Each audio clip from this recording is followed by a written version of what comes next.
muchísimas gracias. Muchas gracias por invitarme a este espacio para poder venir a contarles un poco de ese interesante estudio que realizamos. Mi nombre, como lo mencionaron, es Natalie Rona. Yo soy coordinadora de financiamiento climático en Libélula. Libélula es una empresa consultora en temas de cambio climático y sostenibilidad con más de 18 años de experiencia en el mercado. Y tuvimos el placer de que nos encargaran este hermoso estudio sobre los beneficios del gas natural desde un enfoque un poco diferente, ¿no? Porque nos dijeron, queremos conocer cuál ha sido el impacto del gas natural en términos de calidad de aire, de salud y de cambio climático. Este estudio ha sido encargado gracias a o por encargo del consorcio de Camisea, de TGP y de Cálida. Entonces, para quienes conocemos un poco ya sobre la historia del gas natural, o si no la conocemos, el gas natural inició ya operaciones, nos acompaña en Perú desde hace 20 años. Este año 2024 está cumpliendo 20 años la intervención, el apoyo del gas natural aquí en Perú. Y ha tenido diferentes impactos o diferentes usos dentro de nuestras vidas cotidianas. Tenemos el gas que utilizamos en nuestras casas, el gas que utilizamos en transporte, el gas que se utiliza en las industrias e inclusive para la generación de electricidad. Entonces, hemos visto que definitivamente a nivel energético hay un gran impacto, lo vemos a nivel social. Y como Libélula quisimos averiguar qué otros impactos hay que quizás no están siendo medidos del gas natural. Para iniciar entonces me gustaría ir un poco más atrás y hablarles del cambio climático, de por qué es relevante siquiera hacernos estas preguntas de cómo impacta o tiene un impacto positivo o negativo. Les voy a comentar entonces un poco del cambio climático, su relevancia, cómo esto se relaciona con el sector de energía aquí en Perú, la metodología que seguimos ya para este estudio en particular y qué encontramos. Entonces, para ir desde el comienzo, seguramente algunos de ustedes habrán escuchado hablar sobre los famosos gases de efecto invernadero o gases GI. Los gases de efecto invernadero son esta capa que tenemos de gases en la atmósfera que finalmente hacen que el calor del sol no se escape del todo al espacio y tengamos una vida relativamente buena, tranquila, con una temperatura que permite la vida en el planeta. Pero en los últimos 100, 200, 300 años desde la era industrial, se ha venido incrementando la cantidad de gases de efecto invernadero que se encuentran en la atmósfera. Esto debido justamente a la industrialización, uso de combustibles, quema de árboles, deforestación.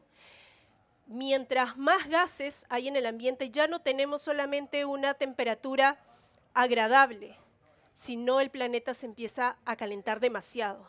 Yo siempre quiero hacer la semejanza con una frazada a veces estamos bien, pero si nos ponemos 2, 3, 5 frazadas, la temperatura empieza a elevarse demasiado. ¿Qué pasa entonces cuando generamos muchos gases de efecto invernadero? Este es un gráfico del IPCC. Y, en efecto, la temperatura del planeta se empieza a elevar.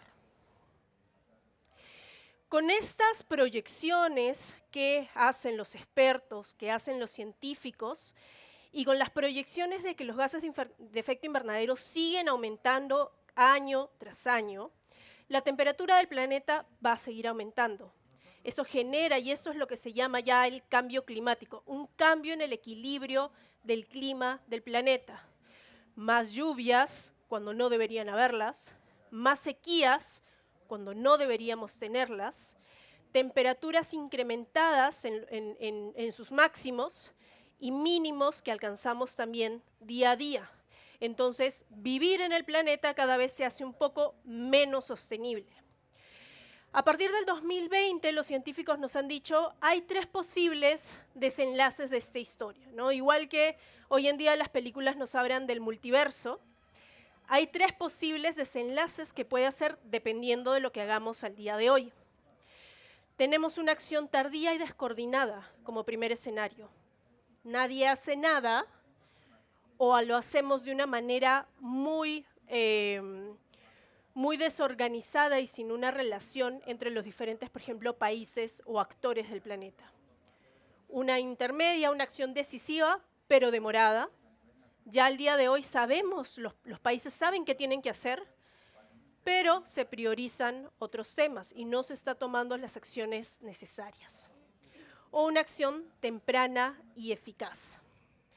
De estos tres escenarios, al año 2100, la primera nos da un resultado donde la vida ya no es sostenible, donde tenemos picos de temperatura, y eso puede sonar un poco a película de terror o estas películas del fin del mundo, pero finalmente los científicos los que nos dicen es la vida ya no va a ser sostenible como la vemos ahora, porque van a haber escasez de agua, vamos a tener temperaturas máximas al aire libre que tendrán que orientarnos a tener tecnologías que podamos hacer para que podamos sobrevivir.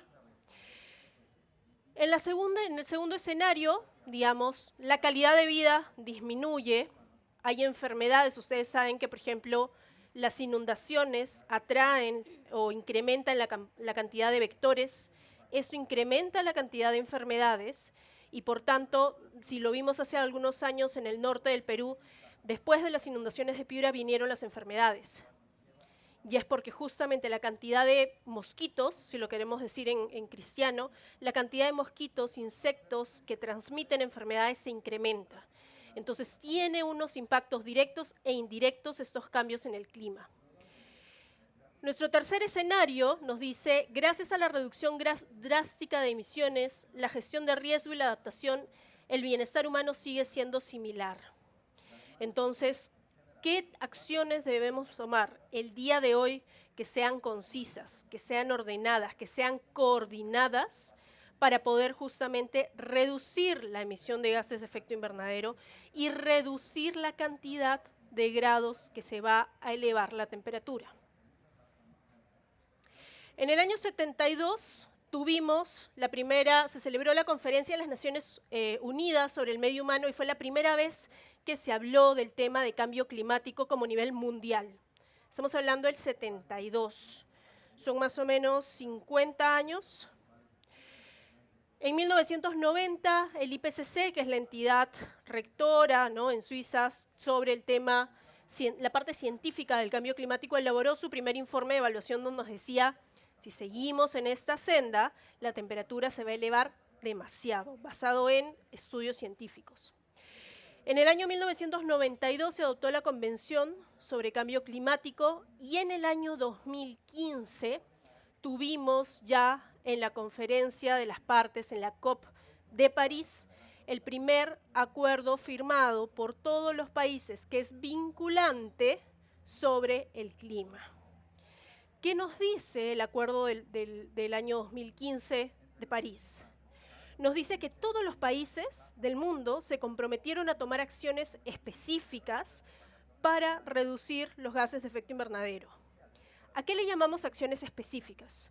No es que como en las películas van a mandar algo al espacio y mágicamente va a reducir la temperatura.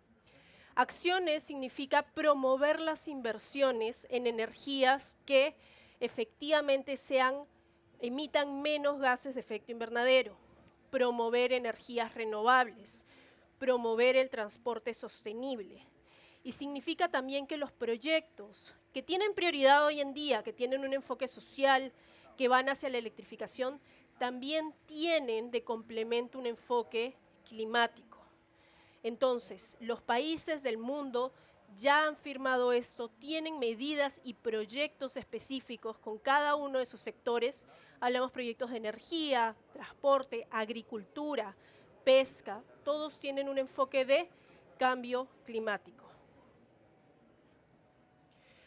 Para limitar el calentamiento global a 1.5 grados, es decir, que la temperatura se eleve a 1.5 máximo, se requieren cambios rápidos, de gran alcance y sin precedentes en todos los aspectos de la sociedad. Y esto entonces es algo que no se logra solamente con el Estado. Yo les he dicho proyectos, pero muchos de esos proyectos los va a llevar también a cabo el sector privado. Entonces vemos intervención Estado a través de políticas, empresa a través de operaciones y servicios y sociedad a través del consumo. No solamente son responsables el Estado y las empresas, también los consumidores sobre cómo orientan su consumo hacia productos que sigan lineamientos de economía circular, que tengan un lineamiento enfocado a la sostenibilidad, que no sean los grandes emisores y contaminantes del planeta. En Perú también tenemos uno de esos compromisos. Si lo saben, el gobierno del Perú, justamente en el año 2015, en el Acuerdo de París, se comprometió a reducir 40% de sus emisiones de gases de efecto invernadero. Este 40% es en un año base, en el año 2010, que significa que tendríamos que invertir justamente en energías que estén en la línea con esta descarbonización de la economía, que se le llama, es decir, actividades que emitan menos gases de efecto invernadero. Les he hablado mucho y mucho de los gases de efecto invernadero, les he dicho que son como la frazada del planeta, y solamente para tener en consideración, porque siempre se habla del famoso CO2 o carbono.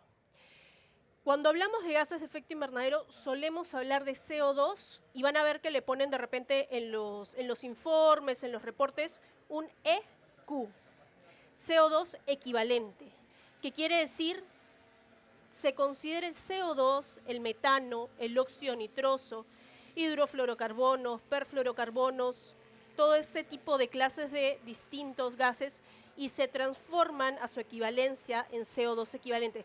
Todos estos gases se desprenden de actividades industriales y contribuyen al calentamiento en mayor o menor medida al calentamiento del planeta.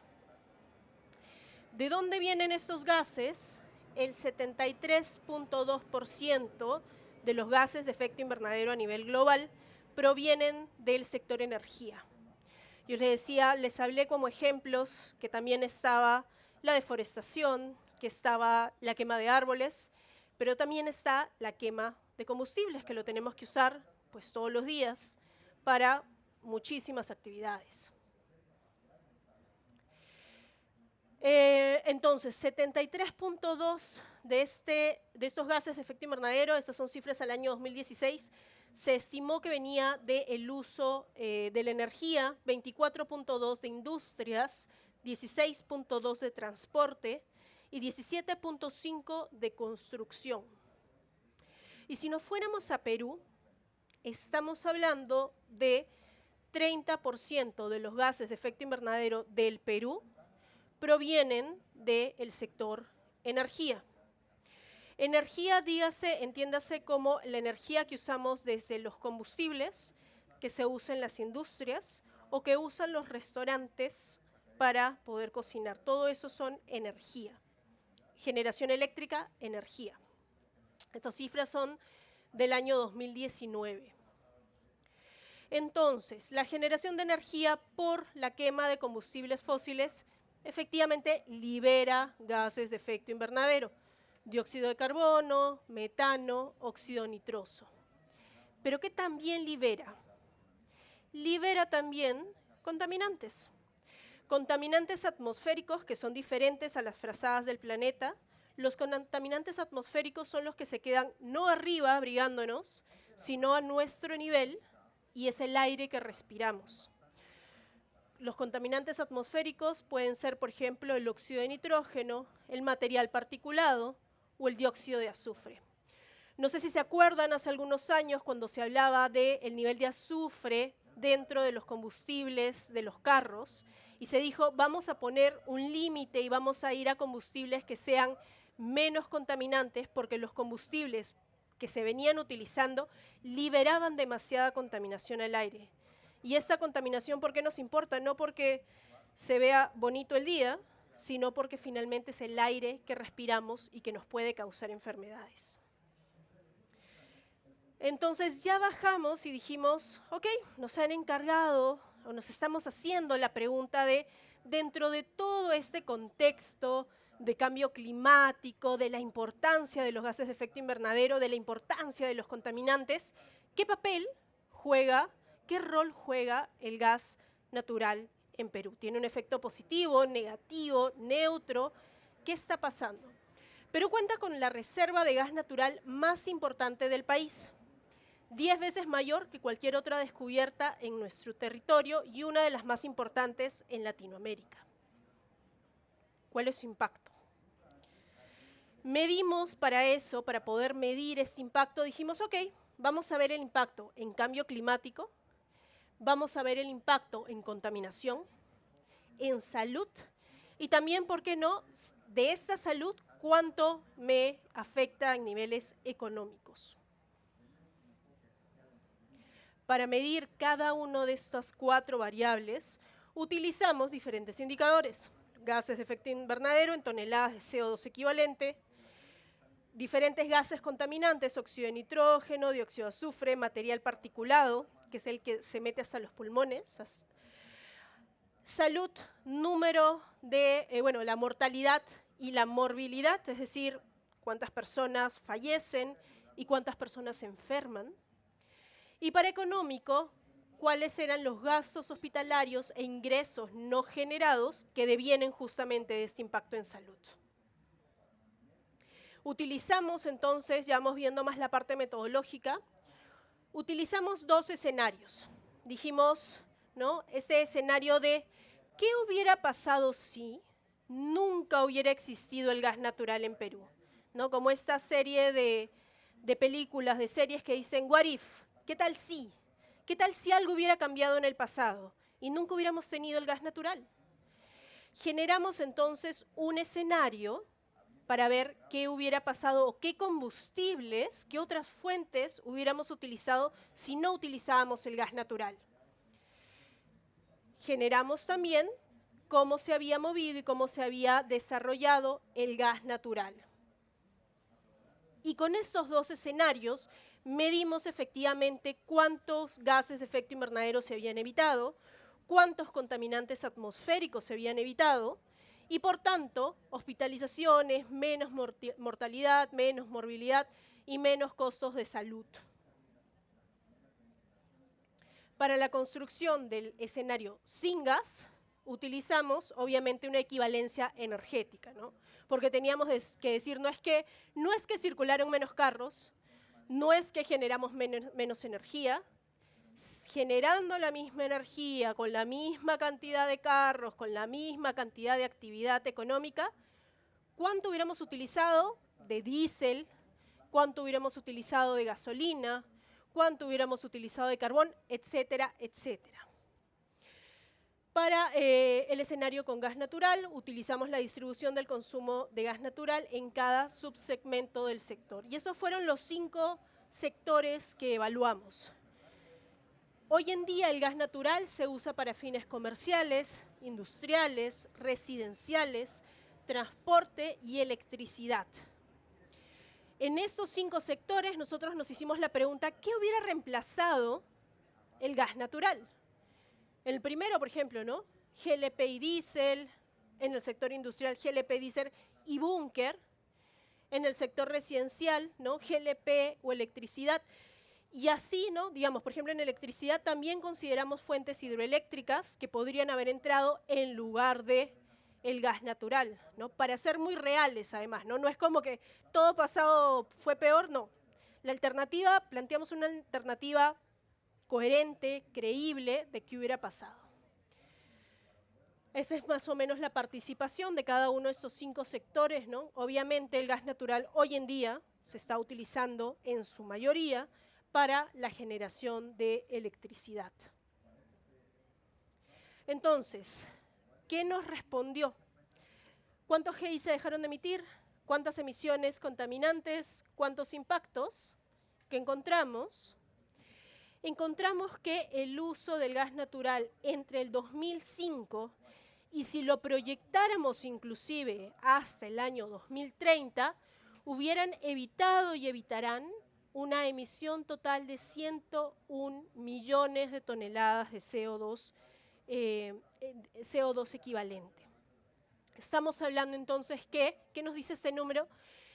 Que si no hubiera entrado el gas natural nunca en Perú, hubiéramos emitido muchísimo más de emisiones al ambiente, porque muy probablemente hubiéramos tenido que utilizar fuentes energéticas más contaminantes y hubiéramos tenido que utilizar fuentes energéticas que generaban más gases de efecto invernadero. Y hemos visto qué significa eso.